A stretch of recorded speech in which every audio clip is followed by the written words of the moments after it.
Egipto. Más allá de las pirámides. Amón, el rey de los dioses. Es el gran dios, el dios más importante de Egipto. A causa de su posición como rey de los dioses, recibe el favor del faraón y todas las grandes salas y pilonos que vemos aquí se construyeron para él.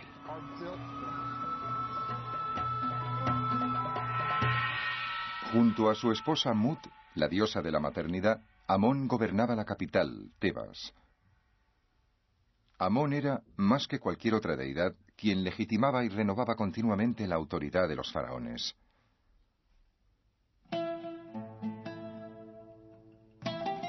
En los lugares más oscuros y silenciosos de Karnak se encontraba el dios Amón en forma de estatua. Por extraño que parezca, esa estatua no era un gran coloso, sino una pequeña imagen que se podía trasladar con facilidad durante las celebraciones. Las largas paredes de Karnak se construyeron con bloques enormes de piedra arenisca, y los constructores tuvieron que afrontar enormes retos. Hay que recordar que no había grúas, ni tan solo poleas que ayudaran a levantar las enormes piedras. En su lugar, los antiguos egipcios confiaban en la tierra. Aquí vemos los restos de una rampa enorme por la que se arrastraban las piedras para colocarlas en este gran pilono o puerta monumental. Al terminar cada hilada de piedras, se elevaba la rampa. Cuando se terminaba la pared, la rampa se desmontaba poco a poco, dejando al descubierto las hiladas de piedra, que se iban decorando con relieves y pinturas hasta su base. La gran sala hipóstila es el corazón de Karnak. El faraón Amenhotep III inició su construcción en el siglo XIV antes de nuestra era, y constituye un bosque de 134 columnas que sostenían un tejado a 24 metros de altura. Unas ventanas dejaban pasar la luz que iluminaba la espectacular nave central. Pero las naves laterales, hoy tan soleadas, permanecían en la sombra. A lo ancho del templo se levantaron 15 obeliscos dedicados a Ra, dios del sol. Los egipcios necesitaron poner en práctica toda la técnica de ingeniería que conocían para esculpir los enormes obeliscos, arrastrarlos por las rampas y colocarlos cuidadosamente en su sitio. La parte superior de los obeliscos estaba cubierta con oro para captar el primer destello de luz del alba y el último del crepúsculo. Esos destellos honraban la importancia vital que tenía el sol para preservar la vida. Esta gran acumulación de mampostería monumental no la erigieron esclavos, sino ciudadanos libres. Todos los egipcios debían estar disponibles una época del año para trabajar en los grandes proyectos de construcción del faraón. Era el equivalente al servicio militar. La mano de obra empleada en la construcción de estos templos estaba compuesta por gente corriente que prestaba un servicio. Les tocaba trabajar temporalmente en Karnak. Es probable que fuera una forma diferente a la nuestra de pagar impuestos. Además, trabajaban en la casa del dios. Era un gran servicio que rendían al rey y a Amón. Con su colaboración aseguraban la estabilidad de la vida en la eternidad. A pesar de que la clase trabajadora construyó este templo, probablemente durante las celebraciones, solo se les permitía acceder a los patios externos. Únicamente los sacerdotes de élite podían entrar en las salas interiores, donde el espíritu de los dioses estaba más presente. Cada faraón, por su parte, debía proclamar su devoción por Amón, y cuando lo hacía, proclamaba su propia grandeza. Las paredes y columnas del templo servían de vallas publicitarias, donde se podía mostrar al mundo la adoración del rey por el dios.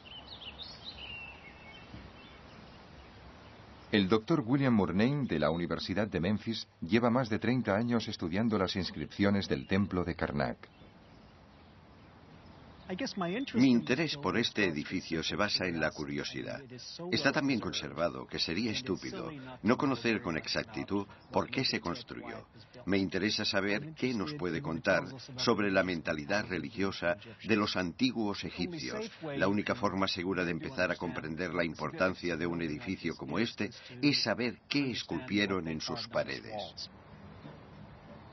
Es difícil hacer una fotografía ilustrativa de las inscripciones, A lo largo de los siglos y con el paso de los distintos faraones, se esculpieron nuevos relieves encima de los antiguos. Murnane lo examina todo con cuidado para que cada una de las capas se pueda estudiar minuciosamente. A veces, estas imágenes no son lo que parecen. Una de las cosas que vemos constantemente en el templo es el equilibrio entre cómo son y cómo deben ser las cosas y qué sucede realmente en el templo. En este bello dibujo vemos un pájaro, que es el jeroglífico empleado para representar al pueblo egipcio. Está sentado encima de una cesta. Otro jeroglífico que significa todos. Del pájaro brotan unos brazos. No es a causa de una mutación genética, sino que forma parte de otro jeroglífico. Estas manos extendidas hacen pensar en la palabra adoración, y la estrella de 5 puntas es otro jeroglífico que significa adorar. Podemos leer, toda la gente adora al rey.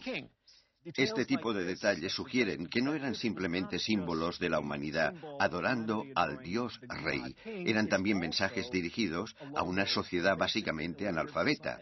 En Egipto, solo el 1 o 2% de la élite sabía leer y escribir.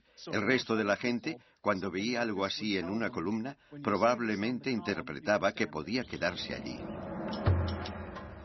Un pájaro, que de hecho es una señal de control de la multitud, es solo una de las sorpresas que se pueden encontrar aquí si se sabe buscar. El visitante medio también se sorprendería al saber que toda esta mampostería gris estaba pintada con vivos colores. Los pocos fragmentos de decoración pintada que se han conservado nos dan una visión fascinante del fabuloso pasado de Karnak. Dejar constancia de este material es bastante urgente porque, como se puede ver, la pared se descascarilla. Esos cartuchos que vemos ahí arriba estaban intactos cuando los fotografiamos en 1992 y ahora prácticamente han desaparecido. Cada vez que me canso de un trabajo tedioso, regreso aquí y me digo a mí mismo que corremos una carrera contrarreloj y que es importante documentar todos estos elementos antes de que desaparezcan. Lamentablemente, desde la construcción de la gran presa de Asuán en 1969, las aguas subterráneas han aumentado. Como hace una esponja, la naturaleza porosa de estas piedras absorbe el agua y la sal perjudicial que lleva consigo. Aún así, los egiptólogos siguen intentando desentrañar más secretos escondidos en estas paredes maravillosas.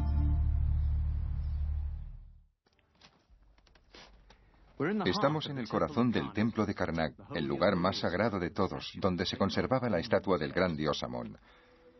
Ahora el tejado ha desaparecido, pero hace 3.500 años este lugar estaba en una oscuridad y un silencio sepulcrales, y tan solo tenían acceso a él los sacerdotes más privilegiados. Todas las mañanas, uno de ellos abría las puertas de la capilla, cuya estatua se encontraba justo aquí.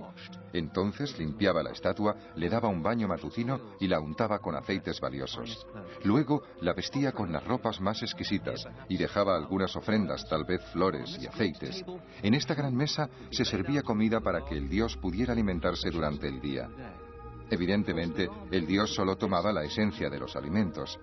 Transcurrido un tiempo razonable, los sacerdotes se los comían. Finalmente, se quemaba incienso y el dios podía acabar de disfrutar del día en paz.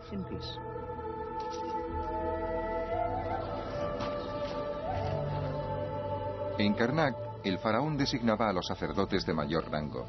Otros sacerdotes eran seglares procedentes de familias importantes y ejercían a tiempo parcial.